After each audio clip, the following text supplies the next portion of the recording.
Yan na guys, yung ating dough. Ngayon, i-mix natin na siya for about 7 minutes. Dandahan lang yung pag-mix. Number 1 lang. Habang nagmi-mix, maglalagay ako ng konting flour guys. Para hindi siya masyado didikit.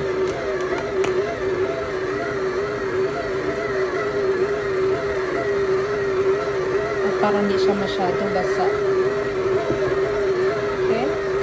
Yan, na-mix ko ngayon siya for about 2 minutes. Maghintay pa tayo ng another 5 minutes.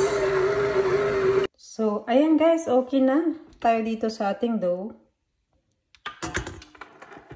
Ngayon ay papahinga natin muna siya ng about 1 hour. Medyo smooth na yung kanyang texture. You know. Smooth na siya, smooth. So, ngayon tatakpan natin to siya. Papahiran natin siya ng oil.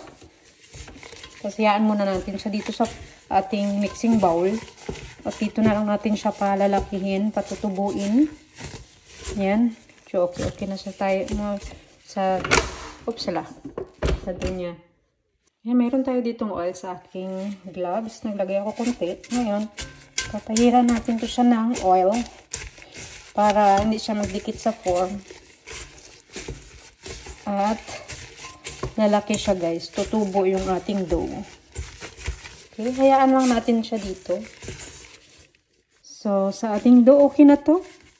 Hintayin lang natin siya tumubo. Takpan natin na siya ng about mga 1 hour.